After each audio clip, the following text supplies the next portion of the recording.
आज की हमारी कहानी है पोती नहीं पोता चाहिए। दीपाली की गर्भावस्था में उसके ससुराल वाले सभी लोग उसका पूरा पूरा ख्याल रख रहे थे। ज़्यादा वजन न उठाने देना, पौष्टिक भोजन देना और हर तरह से उसे खुश रखना ताकि आने वाले बच्चे पर सकारात्मक असर पड़े। दीपाली भी जितना उससे बन पड़ता था, छोटे छोटे काम करती रहती थी ताकि सास को ज़्यादा काम ना करना पड़े। दीपालु को हमेशा लगते रहता था कि उसकी गर्भावस्था के कारण सास को ज़्यादा काम करना पड़ रहा है और सास को लगता था कि चाहकर भी वो बहू को पूरा आराम नहीं दे पा रही है। इसी तरह सास बहू दोनों एक ही दूसरे का ख्याल रखने की हर संभव कोशिश करती रहती। घर के सभी लोग आने वाले बच्चे को लेकर बेहद उत्साहित थे। आखिर कई सालों बाद उन्हें नन्हे मुन्ने की किलकारी घर में गुजने वाली थी। वैसे तो घर में सभी को बेटा हो या बेटी कोई फर्क नहीं पड़ता था, लेकिन सास यदा कदा कह देती कि मेरा कुल दीपक आने वाला है, मैं अपने पोते के लिए ऐसा करूँगी, मैं अपने पोते को ऐसा खिलाऊंगी, इतनी बड़ी पार्टी देंगे, इतने सारे मेहमानों को बुलाएंगे आदि। यह सब सुनकर दीपाली भी मन ही मन ईश्वर से प्रार्थना करती कि हे ईश्वर, मुझे बेटा ही देना ताकि मम्मी जी की मनोकामना पूरी हो। आखिर इंतजार की घड़ियां खत्म हुई।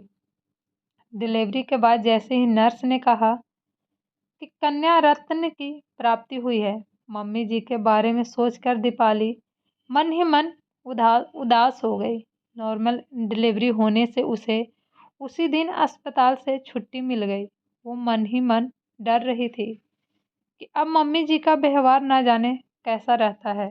मम्मी जी अब मुझसे अच्छे से बात करेंगी या नहीं, बच्चे को अच्छे से खिलाएंगे कि नहीं, क्योंकि उन्हें तो अपने कुल दीपक की यानी पोते की आस थी।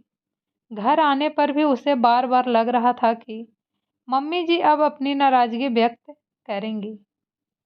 करेंगी। जब भी सास कमरे में आती तो चेहरा पढ़ने की कोशिश करती।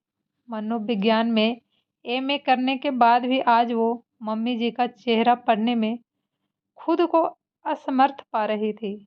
बच्ची को देखने रिश्तेदार और पड़ोसी आने लगे। सासू माँ घर का सारा काम करके दीपाली और बच्ची का पूरा ख्याल रखकर खुशी खुशी आने वाले को स्वागत भी कर रही थी। दीपावली के कान आने वाले लोगों और सास की बातचीत पर लगे हुए थे ताकि मम्मी जी के मन की बात को वो समझ सके। शर्मा आंटी कह रही थी, देख लो, तुझे तो पोता ही चाहिए था ना, लेकिन हुई तो पोती, इसलिए ज़्यादा लाड मत लगाना। गोद में लड्डू में भी थोड़ा कम मेवा चल जाएगा। आखिर उसने कौन सा बेटा पैदा किया है। बादाम के भाव भी तो आसमान छू रहे हैं। 500 ग्राम के बदले 250 ग्राम डाल देना और बाकी के मेवे भी थोड़े थोड़े कम करके गेहूं का आटा थोड़ा ज़्यादा डाल देना ताकि लड्डू कम ना दिखे। दीपाली सब सुन रही थी। उतने में उसके सास की आवाज़ आई, क्यों, तू ऐसा क्यों कह रही है? तुझे जब मंजू हुई थी तब क्या तुझे सुदीप से कम तकलीफ हुई थी? ऐसा थोड़े ही होता है, चाहे बेटा हो या बेटी, तकलीफ तो दोनों समय एक सी ही होती है। शर्मा आंटी ने कहा। सास की आवाज़ आई, जब दोनों समय तकलीफ एक जैसी होती है तो बेटी होने पर लड्डू में मेवा कम क्यों डाला जाए? वैसे तो तूने तो विज्ञान की पढ़ाई की है ना, तुझे तो अच्छे से पता है कि बेटा या बेटी होना पुरुषों के शुक्राणुओं पर निर्भर करता है। फिर मैं दीपालु को किस बात की सजा दूं? मैं तो बादाम थोड़े से ज़्यादा ही मंगवाऊंगी ताकि बादाम में दीपाली को बादाम का हलवा बनाकर भी खिला सकूं।